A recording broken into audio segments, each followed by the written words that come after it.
সেবার চন্দনপুর গ্রামে খুব খরা হলো। মাটি থেকে শুরু করে জলাশয় সবই প্রায় শুকিয়ে গেল। গ্রামে উপার্জনের আর কোনো পথই খোলা রইল না।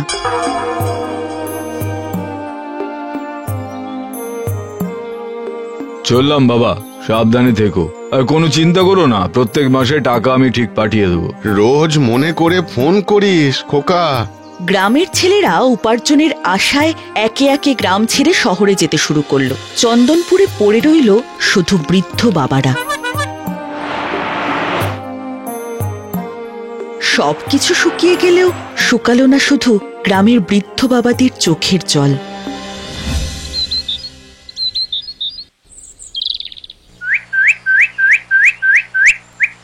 চন্দনপুর গ্রামেই থাকত সুজন হরবোলা।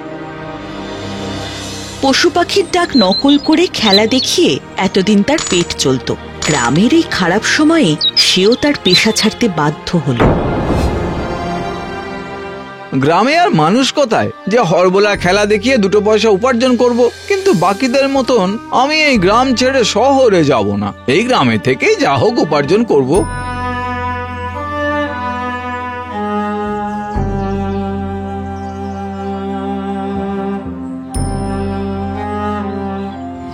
শোনো হে সবাই, আজ থেকেই আমার বাগানে পুকুর খোদাই শুরু করো। যতদিন না জল উঠছে কাজ যেন না থামে। এদিকে জলের আশায় গ্রামের মোড়ল নিজের বাগানে পুকুর খোদাইয়ের কাজ শুরু করলেন। কাজের আশায় ঘুরতে ঘুরতে সুজন এসে পৌঁছল মোড়লের বাড়িতে।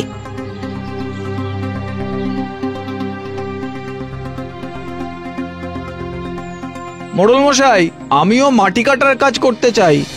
সে কি সুজন, তুমি তো শিল্পী মানুষ, সবাইকে খেলা দেখিয়ে আনন্দ দাও, তোমাকে কি এ কাজ মানায়? মোড়ল মশাই, খরায় এখন আমাদের গোটা গ্রামটা ধুঁকছে। এখানে না আছে আমার শিল্প দেখার মতন মানুষ, আর না আছে আমারও হরবোলা খেলা দেখানোর মতন মন। তাছাড়া কাজের আবার ছোট বড় কি মোড়ল মশাই, পেটের জ্বালায় বেমানান জিনিসও দিব্যি মানানসই হয়ে যায়।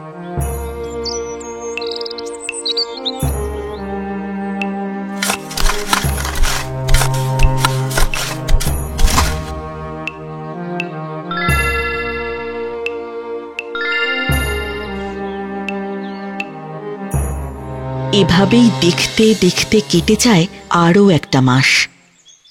ছেলেরা তো শহরে গিয়ে আমাদের ভুলেই গেল। প্রথম তো রোজই ফোন করতো, এখন তো সপ্তাহে একবার, কোন সময় আবার তাও পাই না। আচ্ছা ভাইয়া, সেই কতদিন হয়ে গেল বাইরে আছে আমাদের ছেলেগুলো, ওদের কি বুড়ো বাবাদের কথা একেবারেই মনে পড়ে না গো? হ্যাঁ, বউ হারানোর পর আমাদের শেষ সম্বল বলতে তো শুধু ছেলেরাই ছিল। বাবারা যখন নিজেদের মধ্যে কথা বলছিল তখন সেই পথ দিয়েই যাচ্ছিল সুজন। মনে বাবাদের কষ্ট। আমাদের গ্রামে বাবাদের মনে খুব কষ্ট। কাজের জন্য বাইরে গিয়ে ছেলেগুলো বাবাদের কথা ভুলেই গেছে। আমিও তো ছোটবেলায় বাপ মা হারিয়েছি, আমি বুঝি একা থাকার কি কষ্ট।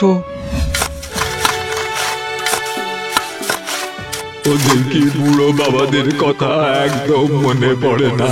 বউ হারানোর পর আমাদের শেষ সম্বল বলতে তো শুধু ছেলেরাই ছিল। আজ সুজনের কাজে মন বসে না। বাবাদের কষ্টের কথা ঘুরতে থাকে সুজনের মাথায়। সে মনে মনে ভাবে কিভাবে বাবাদের এই কষ্ট দূর করা যায়।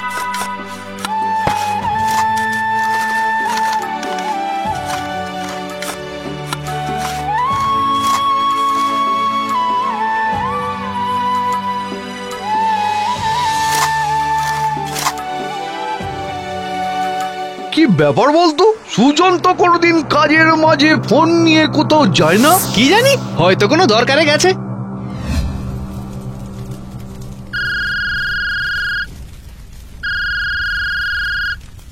হ্যালো খোকা, তুই? এতদিন পর মনে পড়লো বাবার কথা। একে একে বৃদ্ধ বাবাদের কাছে ছেলেদের ফোন আসতে শুরু করে। অনেকদিন পর চন্দনপুর গ্রামে একটু খুশির হাওয়া বয়ে যায়। নাও ভাই নাও, মিষ্টি খাও। যত খুশি খাও, আজ আমাদের বড় খুশির দিন। কি ব্যাপার বাবাদের দল, আজ যে দেখছি খুব ফুর্তি। কি গো, তোমাদের কিসের খুশি গো? এতদিন পর আজ আমাদের ছেলেরা ফোন করেছে, অনেকক্ষণ কথা হয়েছে। সবাই কি আর সুজনের মতো? ছেলেটা হাজার কষ্টেও গ্রাম ছেড়ে যায়নি।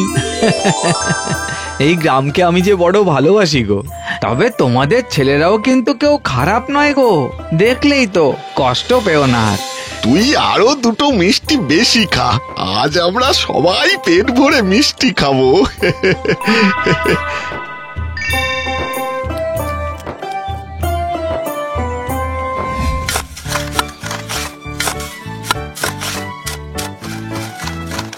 দেখ দেখ, আজ আবার নিশ্চয়ই সুজন আমাদের চোখের আড়ালে কিছু একটা করছে। ঠিক বলেছিস, ওকে চোখে চোখে রাখতে হবে।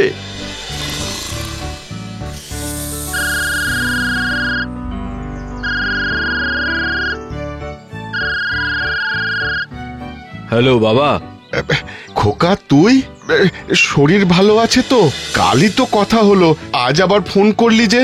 এবার থেকে রোজ দুবেলাই ফোন করব বাবা। আর শোনো, তোমার না মিষ্টি খাওয়া বারণ, কাল অতগুলো মিষ্টি একসঙ্গে খেলে কেন তবে? হ্যাঁ, না মানে ছেলে তো অন্য শহরে, তাহলে কিভাবে জানলো আমার মিষ্টি খাওয়ার কথা? আচ্ছা এখন রাখি, আবার বিকেলে ফোন করব। কেমন আছো বাবা? এইভাবে সুজন একে একে বাবাদের ফোন করে তাদের ছেলেদের গলায় কথা বলতে থাকে। কিন্তু সুজন বুঝতে পারে না বাবাদের মনে ইতিমধ্যেই সন্দেহ দানা বেঁধেছে। ঠিক বলেছো, আমাকে ফোন করে বলে তেলে ভাজা খাওয়া কমাও। আমার হাঁটুর ব্যথা বেড়েছে, সেটা অন্য শহরে থেকে ছেলে জানলো কিভাবে? আমারও মনে হয় কোথাও একটা গন্ডগোল আছে। আমার মাথায় একটা বুদ্ধি আছে, শোনো। তাহলে ওই কথাই রইলো, আমরা সবাই আমাদের ছেলেদের আগামীকাল ঠিক বিকেল 4টের সময় ফোন করতে বলবো। দেখি পাঁচ বাবার কাছে এক সময়ে ছেলেদের ফোন আসে কিনা।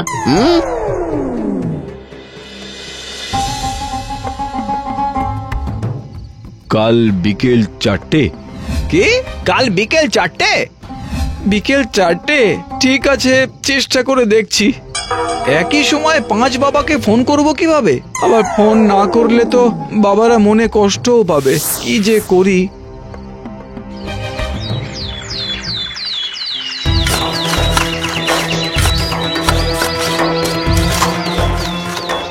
না, কোনো উপায় মাথায় আসছে না, কিন্তু আমি বাবাদের মনে কষ্ট দিতেও চাই না। দেখতে দেখতে সকাল থেকে বিকেল হয়।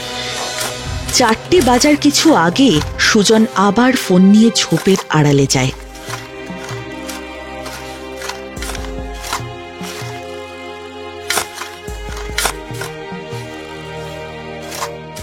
আজ ওর পিছু নেব, দেখবো বেটা কি করে। চল তো। হ্যালো, হ্যাঁ বাবা, আমি তোমার খোকা বলছি। আমি ঠিক সময় ফোন করলাম, এবার রাখি, অনেক কাজ আছে। হ্যালো বাবা। চল মোড়ল মশাইয়ের কাছে চল, এবার তোর বিচার হবে।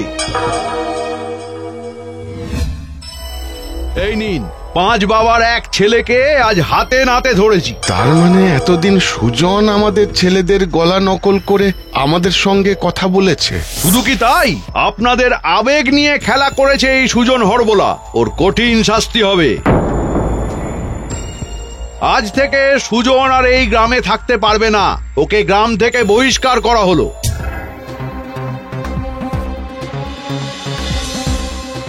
না, আমাদের ছেলেরা তো গ্রাম ছেড়ে চলেই গেছে, আর কোনো ছেলেকে আমরা এই গ্রাম ছেড়ে যেতে দেব না। সুজন এত কিছু করেছে যাতে আমাদের মনে কষ্ট না হয়।